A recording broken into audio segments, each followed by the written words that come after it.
Hi అండి అందరికీ జై శ్రీరామ్. లాస్ట్ వీడియోలో చూసే ఉంటారు కదా, నాన్నకైతే అన్నం తీసుకొని పొలం దగ్గరకైతే వచ్చాము. దాని తర్వాత వీడియో అయితే ఇది. నాన్న పొద్దున్నే వచ్చాడు కాబట్టి ఏం తినకుండా అయితే వచ్చాడని మేమైతే అన్నం తీసుకొని వచ్చాము నాన్నకి.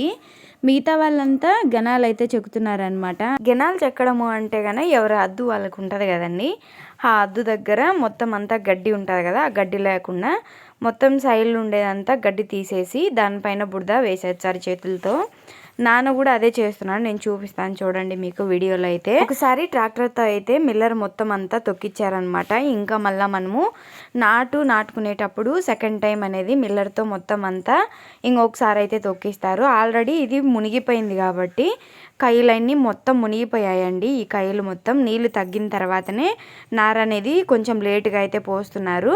ఈ నార అనేది 3 నెలలకు వస్తుంది కదండి, ఆ నార అయితే పోసారు అందరూ. ఇంతకు ముందు అయితే 6 నెలలకు వచ్చే నార అయితే పోసేవాళ్ళు, ఇప్పుడైతే 3 నెలలకు మాత్రమే వచ్చే నార పోసారనమాట. ఎందుకు అంటే కనుక మొత్తము డ్యామ్ నీళ్ళు అనేటివి వచ్చి మొత్తం మునిగిపోయింది, చాలా లోతు అయితే ఉండే. ఇప్పుడైతే కొంచెం నీళ్ళు అనేటివి తగ్గినాయి అని చెప్పి మళ్ళీ స్టార్ట్ చేశారనమాట. అంటే ఆల్రెడీ సీజన్ అయితే అయిపోయింది, ఇప్పుడు కొంచెం లేట్గా అయితే వేస్తున్నారని చెప్పి 3 నెలలకైతే పండే నారైతే వీళ్ళు వేశారనమాట. నేను మన ఛానల్లో అయితే అమ్మ వాళ్ళు లేనప్పుడు ఇల్లు ఎలా ఉండేది అనేది మన ఛానల్లో అయితే వీడియో అయితే అప్లోడ్ చేశాను. మీరు మన ఛానల్ని అయితే చూసి ఉంటే కనుక ఎలా ఉండేదో నేను పెట్టాను ముందుగానే. ఇప్పుడైతే అమ్మ వాళ్ళు మళ్ళీ ఎందుకు వచ్చారు అంటే కనుక ఊరికి ఈ పొలం కోసం అయితే వచ్చారండి. అందరూ ఊళ్ళో మొత్తం అంతా నార అనేది పోసారనమాట వరి కోసం అని చెప్పి. నాన్న వాళ్ళు కూడా వరి కోసమే మళ్ళీ ఊరి నుంచి అయితే బద్వేల్ నుంచి అయితే ఊరికైతే వచ్చారు పంట కోసం అని చెప్పి. దీని తర్వాత కూడా పంట అనేది మళ్ళీ స్టార్ట్ చేస్తారండి, ఇక్కడ కాదు వేరే చోట అయితే. ఇంకా వేసేటివి అయితే మొత్తం అన్నా ఉండే, చాలా వరకు మళ్ళీ నూగు అనేది స్టార్ట్ చేశారనమాట.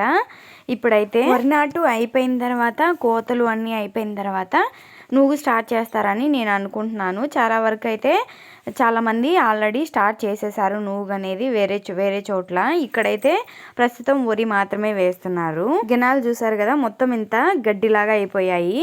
దీన్ని మొత్తం గడ్డి లేకుండా చుట్టూ అనేది తవ్వి దానిపైన బురదలాగా వేసి సాఫ్గా అనేది చేస్తారనమాట. ఆ గడ్డి మొత్తము వరిలోకి రాకుండా అయితే చూసుకుంటారు. మా వాళ్ళకైతే ఇంకా ఎందుకులేండి చెప్పలేనంత ఆనందం అయితే స్టార్ట్ అయింది వాళ్ళకి. నేను ఎప్పుడు ఇంట్లోనే ఉంటాం కదా, పెద్దగా పిల్లలు ఇంత పెద్ద అయిన తర్వాత ఎప్పుడు అనేది నేను ఇలా తీసుకురాలేదు. ఎంతసేపు ఇంట్లోనే ఉండే సరిపోయిందనమాట.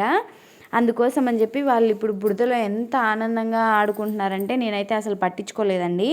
మా నాన్న మా అమ్మ వాళ్ళైతే గడ్డి ఆ బురదలో మొత్తం ముళ్ళులు అవి ఉంటాయి చూడు అరచు అని చెప్పినా కానీ నేనైతే పట్టించుకోలేదు అసలు నిజంగానే.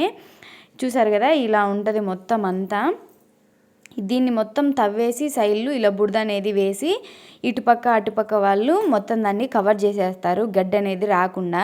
ఆ గడ్డి మొత్తం అంతా చైన్లోకి వచ్చేస్తుంది అని చెప్పి మొత్తము అదైతే రాకుండా ఉండడం కోసం ఇలా బురద అయితే మొత్తం అంతా వేసేస్తారు. నిజం చెప్పాలంటే నాకైతే చాలా భలే హ్యాపీగా అనిపించింది, చాలా ప్రశాంతంగా అనిపించింది అనమాట. ఊర్లో ఉన్న 4 రోజులు కూడా చాలా ప్రశాంతంగా అనిపించింది. ఇక్కడ ఉండే వాళ్ళంతా అన్నారనమాట మమ్మల్ని, పండగ ఇక్కడ బాగా జరుగుతుంది కదా, నువ్వేమో అక్కడికి వెళ్ళిపోతున్నావు అని చెప్పి. నాకైతే ఊర్లోనే చాలా బాగా ప్రశాంతంగా అనిపించదు. అందుకని చెప్పి మేము ఎక్కువగా ఊరికి మా సొంత ఊరికి వెళ్ళడానికే ఇష్టపడతాము. ఇంకెక్కడికి వెళ్ళడానికన్నా మాకు ఆడే చాలా బాగా అనిపించదు. చూసారు కదా, నాన్న అక్కడి నుంచి రా నాన్న తిందు అంటే రాలేదనమాట. ఇది తవ్విన తర్వాత మళ్ళీ వచ్చాలేమ్మా ఈ రొంత వేసుకోని అని చెప్పిండు. అందుకని చెప్పి నాన్న కోసం నేను సద్దన్నం అయితే ఈడికే తీసుకొచ్చాను, పొలం దగ్గరికే తీసుకొచ్చాను నేను. నాన్న అయితే పొద్దున చీకట్లో వచ్చాడండి, 5కో 6కో అలా వచ్చాడు. అప్పటి నుంచి కూడా ఇలాగే చేస్తూనే ఉన్నాడు. చూసారు కదా, గణాలు అనేది ఇలా చెప్తారనమాట. సైడ్లు తవ్వి అంతా ఈ బురద అనేది చేతులతో తీసుకొని మొత్తం గణాలకైతే వేస్తారనమాట. చాలా బాగా నీట్గా అనేది చేస్తారు. ఎంత కష్టపడాలంటే నాన్నకి సాయంత్రం అయ్యేసరికి నిజంగానే రెక్కలు అవి నొప్పులు పెడతాయి. నిజంగా ఫస్ట్ టైం చేసే వాళ్ళకైతే నిజంగానే చాలా పెయిన్స్ అనేటివి వచ్చాయన్నమాట. కానీ నాన్న చాలా రోజుల తర్వాత మళ్ళీ ఇప్పుడు అనమాట 2-3 సంవత్సరాలు అవుతుంది అనుకుంటా నాన్న కువైట్ నుంచి ఇంటికి వచ్చిన తర్వాత ఇదైతే ఇప్పుడే స్టార్ట్ చేయడం అనమాట. 2-3 సంవత్సరాలు అయితే అవుతుంది నాన్న పంటలోకి ఇట్లా పని చేయకపోవడం. కానీ నాన్నకి ఈ మధ్య కొంచెం పెయిన్ అనేది స్టార్ట్ అయిందనమాట. బ్యాక్ పెయిన్ అనేది నాన్నకి అప్పుడప్పుడు వచ్చా ఉండింది. అందుకని చెప్పి పెద్దగా అయితే పని చేయలేడు. కానీ ఇప్పుడైతే తప్పదనమాట, చేయాలి. మా వాడు చూశాడు కదా, చూడండి ఎలా అస్సలు సంతోషం అలిగా లేదండి. పట్టరాని సంతోషం అయితే వాడికి, ఇద్దరికి కూడాను అసలు బయటికి రావడానికి వాడికి ఇష్టపడడం లేదనమాట. ఇద్దరు ఎంతసేపటికి ఆ బురదలోనే ఆడుకోవాలి అని అనిపించింది వాళ్ళకి. మనం ఫస్ట్ టైం అయితే వెళ్ళేటప్పుడు ఆ బురద అంటే చాలా రోజులు ఈ భూమి అనేది నీళ్ళలో నానిందనమాట. కాలు పెడితే కిందికి దిగిపోతుందనమాట. అందుకని చెప్పి కొంచెం చూసుకొని రా అని చెప్తున్నాను నాన్న. నాకైతే ఎంత ప్రశాంతంగా అనిపించిందంటే, నిజంగా ఇంత ప్రశాంతంగా ఎక్కడ ఉండదు అని నాకు అనిపించింది అంతే.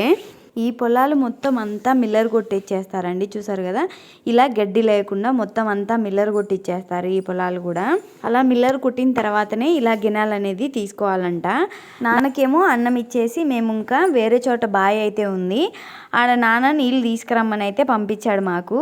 మా వాళ్ళైతే ఆల్రెడీ చేపలు పట్టుకోవాలని ఎక్సైట్మెంట్తో ఉన్నారు కదా, అందుకని చెప్పి మేము ఇడికైతే వచ్చాము. ఈ బావి అయితే ఊట బావి అంటారు కదండి, ఆ ఊట బావి అనమాట. ఇది ఎప్పుడు నీళ్ళు దీంట్లో అయిపోవు, ఎప్పటికీ ఊటలాగా సాగుతూనే ఉంటాయి. ఇప్పుడైతే మొత్తం నీళ్ళు వచ్చేసాయి కాబట్టి ఇలా మునిగి అయితే పోయింది.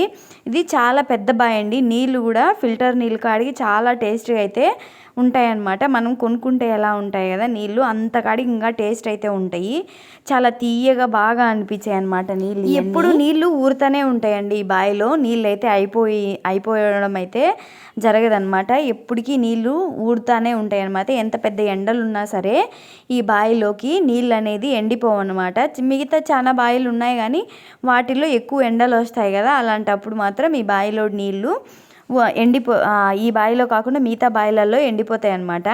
ఈ బావిలో మాత్రం నీళ్ళు అనేటివి ఎండిపోవు. ఇది కూడా బావి కాదండి, నీళ్ళు ఊట బావి అనమాట. బావిలో నుంచి బయటకి నీళ్ళు మొత్తం అన్నీ పారిపోతాయి కదా పొలాలలోకి, అలా పారే నీళ్ళు అనమాట. అవి మా వాళ్ళు అయితే ఎర్రలు అనేటివి తవ్వుకొని వచ్చారు ఆడికి తీసుకుపోవాలని చెప్పి.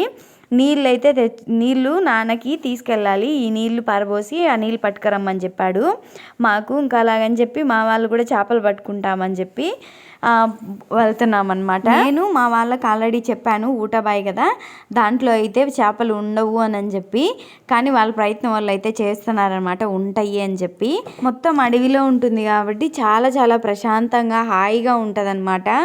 ఎలాంటి బదనాయాలు లేకుండా చాలా నీట్గా చాలా ప్రశాంతంగా ఉంటుందండి మా ఊరు. నాకైతే ఇక్కడికి రావడం చాలా ఇష్టం కూడాను. మాకెప్పుడు టైం దొరికినా కానీ మేమైతే ఊరికి వచ్చి చూసుకొనైనా వెళ్ళిపోతూ ఉంటాము అమ్మ వాళ్ళ ఊరికి. అలాగా ఎన్ని మాటలు 5 నెలలకు 6 నెలలకు ఒకసారైనా కంపల్సరీ వస్తాము. లేదంటే కానీ అమ్మ వాళ్ళు ఉంటే నెలకు 2 నెలలకు అయినా ఖచ్చితంగా వస్తూ ఉంటాం మేమైతే. ఇది అనమాట బావి అనమాట. ఇది పెద్ద బావి అనమాట. ఈ బావిలో నుంచే నీళ్ళు ఎప్పుడు సాగిపోతూనే ఉంటాయన్నమాట. నీళ్ళు చూసారు కదా ఎంత తెల్లగా ఉంటాయో, చాలా బాగా అనిపించాయి అనమాట. నీళ్ళు కూడా చాలా చాలా టేస్ట్ అనమాట ఈ నీళ్ళు. ఇది పెద్ద బావి అండి, ఎప్పటికీ కూడా నీళ్ళు అనేటివి ఎండిపోవు ఈ బావిలో. పొలాలకు కూడా మోటార్లు పెట్టి వేసుకుంటారు కదా పైపులు వేసి, అలా అయితే ఈ బావిలో నుంచే వేసుకుంటారనమాట. ఇప్పుడు వేసామంటే బావిలో నీళ్ళు మొత్తం అయిపోయాయి అనుకునేసరికి తెల్లవారేసరికి 2 రోజుల కల్లా కూడాను నీళ్ళు అనేటివి మళ్ళీ ఊరుతాయి అన్నమాట. తెల్లవారేసరికి బావిలో మళ్ళీ నీళ్ళు అనేటివి ఉంటాయంట. మనం రాత్రికన్నీ మోటార్ వేసి పొలాలలోకి వేసినా కానీ అంత బాగా నీళ్ళు అనేది ఈ బావిలో ఊరుతాయి అన్నమాట.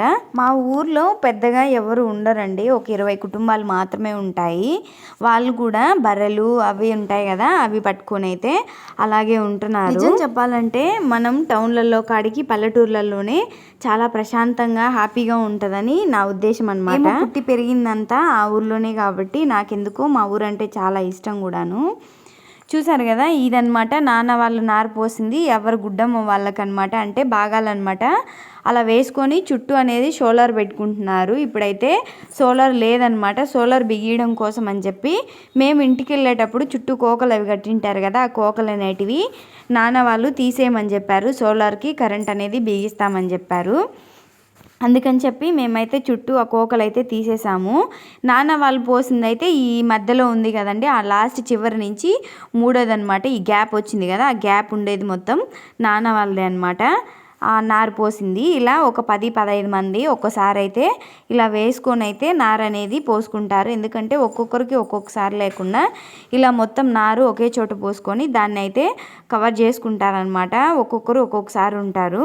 మేమైతే ఇప్పటిదాకా సోలార్ బిగిలేదని చెప్పి కోకలు అనేటివి కట్టించారు. కానీ మధ్యాహ్నము ఒక బర్రె అనేది లోపలికి పోయి మొత్తం అంతా ఒకరిదైతే కొంచెం తిన్నది. అందుకని చెప్పి ఇంక వద్దని చెప్పి సోలార్ అయితే బిగించారనమాట. అవి చూసారు కదా, వీళ్ళైతే మల్లంకొండయ్య స్వామి అనమాట. మా వాళ్ళు ఎప్పుడు నారు పోసినా కానీ ఫస్ట్ ఇలా దేవుడికి అయితే పెట్టుకున్న తర్వాతనే నారు అనేది పోస్తారు. అలా అని నాటేటప్పుడు కానియచ్చు, కోత కోసేటప్పుడు కానియచ్చు, ఎప్పుడైనా సరే ఇలా దేవుడికి అయితే పెట్టుకొని టెంకాయ అయితే కొట్టుకొని తర్వాతనే వాళ్ళైతే స్టార్ట్ చేస్తారు. ఒకసారి మా పిల్లల ఆనందం చూడండి, ఎట్లా పొల్లుతున్నారో వాళ్ళు మట్టిలోనే, మా పొలంలోనే. చూసారు కదా, నేనైతే అస్సలు వాళ్ళని ఆపే ప్రయత్నం కూడా నేను చేయలేదండి. ఎందుకంటే నాకు అంత బాగా హ్యాపీగా అనిపించింది వాళ్ళు అలా ఆడుకోవడము. ఈ వీడియో మీకు నచ్చినట్టయితే లైక్ చేసి మన ఛానల్ అయితే సబ్స్క్రైబ్ చేసుకోండి ప్లీజ్.